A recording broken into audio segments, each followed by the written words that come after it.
By the time Dawn of the Dead was released in 1978, it had been 10 years since George Romero changed independent film and horror forever with the release of the immortal Night of the Living Dead. By the end of the original film, it would appear to audiences that, for better or for worse, the government and local authorities had everything under control, even if it meant killing off a few survivors.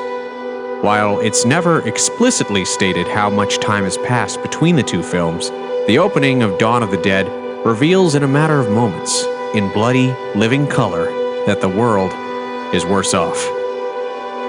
The apocalyptic sequel kicks off media res, zooming out from the carpeted interior of a television studio to reveal Galen Ross's Francine, whose terrifying reality also haunts her dreams. Much to her surprise, Francine is awakened by a coworker stating that the shit's really hit the fan. And we see that in the ensuing chaos that plagues the Pittsburgh television station. All throughout the studio, the staff tries desperately to make sense of the dire situation. "I'm still dreaming," her coworker eerily tries to convince herself. And by this point, it's clear that the emergency broadcast system is not only useless, but actually quite dangerous, leaving audiences to shake, rattle, and wonder, what if our systems failed us? How long would we survive? Could we even hope to survive? The opening sequence is arguably the most terrifying in the film, if only because it feels real. There's no slapstick comic relief outside of a PA giving a scientist bunny ears, and it doesn't feature any gruesome special effects work by Tom Savini. The sequence subtly recalls the American Cold War fears of the 50s and 60s that Romero was reacting to in Night of the Living Dead, doubling down on the news segments from the original film to showcase the chaos behind the scenes. This isn't Walter Cronkite putting Americans at ease after the news of President Kennedy's murder flashed across his desk. This is a crew of men and women who are terrified and confused, and can't hide behind any traditional stoicism. In other words, the newsroom and the world is up for grabs. Romero directs the chaos not unlike the way Spielberg directs a bustling family at dinner time, with each cut, each conversation, and each pile of papers thrown in exasperation, expertly escalating the tension. Not one zombie is featured on screen. Instead, Romero allows the paranoia and fear of the newsroom staff to display an unnerving sense of dread.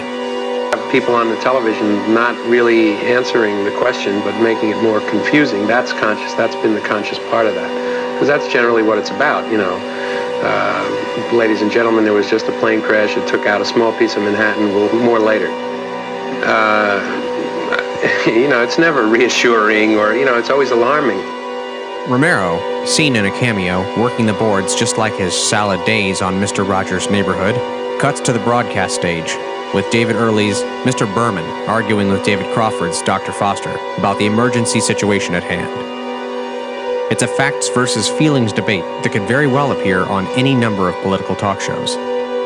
Yeah, they're fighting over how to handle a zombie plague, but it might as well be Sean Hannity arguing with Bill Nye over climate change. At this moment, Romero expertly blends visceral horror imagery in the vein of The Exorcist and Texas Chainsaw Massacre with the breakneck newsroom drama of Network and All the President's Men, both touchstones of the era.